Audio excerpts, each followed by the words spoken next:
इस कहानी की शुरुआत में हमें 29वीं शताब्दी का सीन दिखाया जाता है, जहां हम अपने पृथ्वी को देखते हैं जो कि एक कूड़े का ढेर बन चुका है। यहाँ हरियाली नाम की कोई भी चीज नहीं बची है और ना ही कोई इंसान बचा है। दरअसल 700 साल पहले जब ये पृथ्वी खत्म हो रहा था तो उस समय बचे हुए लोग स्पेसशिप से चले गए और उन लोगों ने धरती पर एक रोबोट को छोड़ दिया जिसका नाम है वाल-ई। दरअसल वाल-ई ही सिर्फ धरती पर था, जिसका काम था कचरे को अपने अंदर कंप्रेस करके एक जगह पर इकट्ठा करना। वह सुबह से लेकर शाम तक यही काम करता है और जब कभी भी उसका कोई पार्ट खराब हो जाता है तो वह किसी दूसरे रोबोट से अपनी बॉडी में चेंज कर लेता है। इसी वजह से वाल-ई अभी तक सही सलामत काम कर रहा है और रात होने पर वो अपने घर पर चला जाता है, जिसे उसने काफी अच्छे से बना कर रखा है। अपने मनोरंजन के लिए उसने टीवी भी रखा है जिसमें वो इंसानों को नाचते गाते हुए देखता है। और वही इस धरती पर वाल-ई का एक दोस्त है जो कि एक कॉकरोच है, जो कि हर समय उसके साथ रहता है। एक दिन वाल-ई काम के लिए निकल रहा था तो उसे एक जगह एक छोटा सा पौधा दिखाई देता है, जिसे देखते ही वाल-ई संभाल कर उसे एक जगह रख देता है। तभी धरती पर एक स्पेसशिप आता है जिसमें से एक बहुत ही एडवांस लेवल का रोबोट बाहर आती है जिसका नाम है ईव। दरअसल इंसानों ने उस एडवांस लेवल रोबोट को धरती पर भेजा था ताकि वह इस चीज का पता लगा सके कि अभी धरती पर कोई जिंदा चीज है या नहीं। इस सारी चीजों को स्कैन करती है, इसलिए वाल-ई उसके सामने नहीं जाता क्योंकि ईव हिलती डुलती चीजों को तुरंत ही डिस्ट्रॉय कर देती है। लेकिन इतने दिनों से अकेला वाल-ई छुप छुप कर उसको देखता रहता है और उसके पीछे लगा होता है और एक दिन हिम्मत करके उसके सामने चला जाता है जहाँ ईव उसे स्कैन करती है और दोनों दूसरे से बातें करते हैं। तभी वाल-ई को वहाँ जोर से तूफान आने की आशंका होती है, जिसके बाद वाल-ई ईव को लेकर अपने घर चला जाता है जिसे उसने काफी सालों से बना कर रखा था। ईव को वाल-ई का कमरा बहुत अच्छा लगता है क्योंकि उसमें बहुत सारी चीजें रखी हुई थी और उसमें एक टीवी भी होता है। दरअसल वाल-ई को उस खराब पड़े धरती पर जो भी कुछ अच्छा दिखता है तो उसे उठाकर अपने घर में रख लेता था। इसके बाद वाल-ई एक दिन पहले मिला हुआ प्लांट ईव को दिखाता है, जिसे स्कैन करते ही ईव के बॉडी में एक ग्रीन लाइट का सिग्नल मिलने लगता है, जिसके बाद वो उस प्लांट को अपने बॉडी में रख लेती है और फिर वो स्लीपिंग मोड में चली जाती है। तो वाल-ई को लगता है कि शायद इसकी बैटरी डिस्चार्ज हो गई है। इसी वजह से धूप होने पर वो उसे सोलर एनर्जी से चार्ज करने की कोशिश करता है, लेकिन वह फिर भी चार्ज नहीं होती। इसके बाद वो उसे पानी आंधी से भी बचा कर रखता है, लेकिन इससे भी कोई फायदा नहीं होता। और कुछ दिनों बाद फिर से वही स्पेसशिप धरती पर आती है और ईव को अपने अंदर रखकर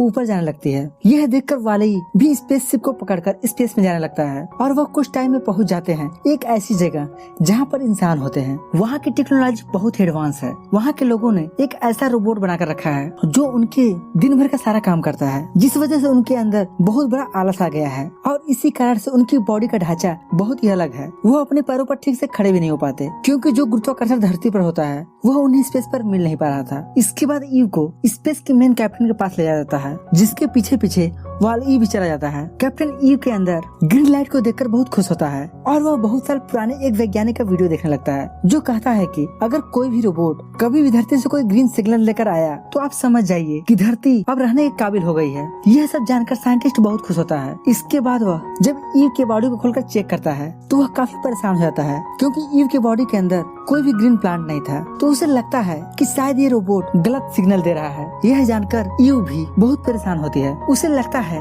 कि मैंने जो ग्रीन प्लांट को अपने अंदर रखा था उसे कहीं वाल-ई ने शायद निकाल लिया। इसके बाद ईव को रिपेयर करने के लिए भेजा जाता है और उधर वाल-ई को एक जेल में रखा जाता है टॉर्चर करने के लिए, जहाँ से वो ईव को रिपेयर होते हुए देखता है तो उसे लगता है कि शायद ईव को टॉर्चर किया जा रहा है। इसके बाद वह एक लेजर से जेल के दरवाजे को तोड़कर ईव को आजाद करा देता है और वहाँ बाकी सारे रिपेयर हो रहे रोबोट्स को भी आजाद कर देता है, जिसके बाद उनके साथ एक बहुत बड़ी सेना तैयार हो जाती है। इसके बाद ईव वाल-ई को स्पेस के एक ऐसी जगह पर ले जाती है जहाँ से वो वाल-ई को धरती पर भेजना चाहती है, लेकिन वाल-ई जो कि अब उससे बहुत ज्यादा प्यार करता है वह उसे छोड़कर अकेला नहीं जाना चाहता। तभी हम उस स्पेस के ऑटो पायलट के असिस्टेंट को देखते हैं जिसके पास ग्रीन प्लांट था जिसे ईव ने धरती से लाया था। यह देखकर ईव समझ जाती है कि उस प्लांट को वाल-ई ने नहीं चुराया था बल्कि यह काम ऑटो पायलट के असिस्टेंट का है। जिसके बाद वाल-ई उस प्लांट को लेकर ईव को दे देता है और ईव उस प्लांट को लेकर स्पेस के कैप्टन के पास जाती है, जो उसे देखकर बहुत ही हैरान एवं खुश होता है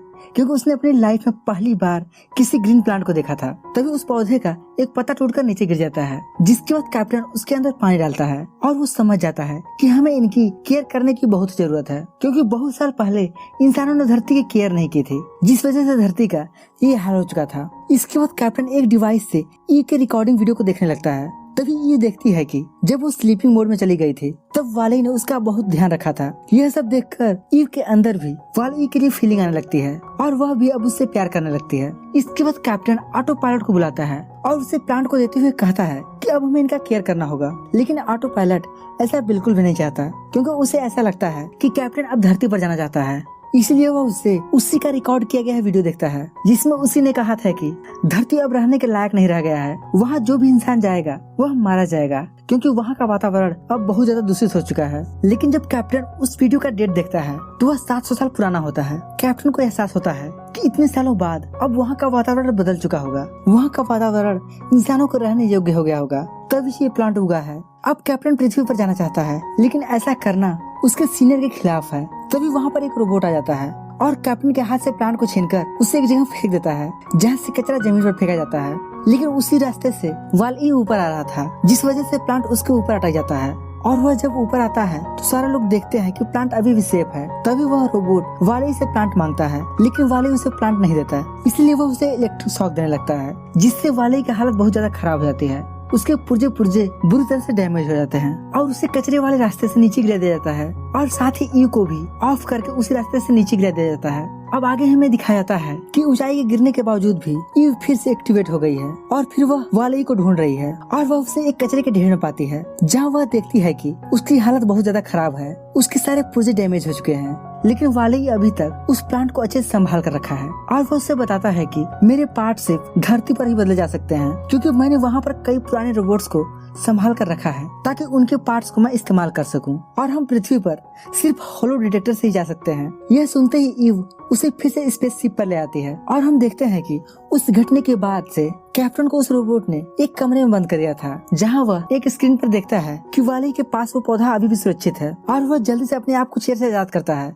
और उन दोनों को एक मैसेज भेजता है कि इस पौधे को होलो डिटेक्टर के पास रख दो, जिसे स्पेसशिप को पता चल जाएगा कि एक बार फिर पृथ्वी पर जीवन संभव हो चुका है, और ये स्पेसशिप ऑटोमेटिक धीरे धीरे पृथ्वी की तरफ आगे बढ़ने लगेगा। यह सुनकर दोनों होलो डिटेक्टर की तरफ आगे बढ़ने लगते हैं, लेकिन वे दोनों वहाँ पर वांटेड घोषित हो चुके थे। इसी वजह से उनके पीछे अब पुलिस भी लगी हुई थी, लेकिन अब उनके सपोर्ट में वहाँ जितने भी लोग थे सभी खड़े हो जाते हैं। वहाँ सभी लोग उस पौधे को बचाना चाहते हैं ताकि वे सब पृथ्वी पर जाकर आजादी से जीवन जी सकें। वहीं दूसरी तरफ जहाँ कैप्टन होता है उसके पास स्पेसशिप का रोबोट आ जाता है, और वह वाले को होलो डिटेक्टर के पास पहुंचने से रोकना चाहता है। दूसरी तरफ वाले उस जगह पहुंच जाता है जहाँ होलो डिटेक्टर था। वह जल्दी से प्लांट को रखने के लिए उसे खोलने लगता है, लेकिन तभी स्पेसशिप का रोबोट शिप को घुमा देता है, जिससे सारे लोग अनबैलेंस होकर गिर जाते हैं और उनके हाथ से प्लांट भी छूट जाता है, और साथ ही रोबोट होलो डिटेक्टर को बंद करने लगता है। लेकिन तभी वाले उसके बीच में आ जाता है। वह नहीं चाहता है कि किसी भी हाल में होलो डिटेक्टर बंद हो।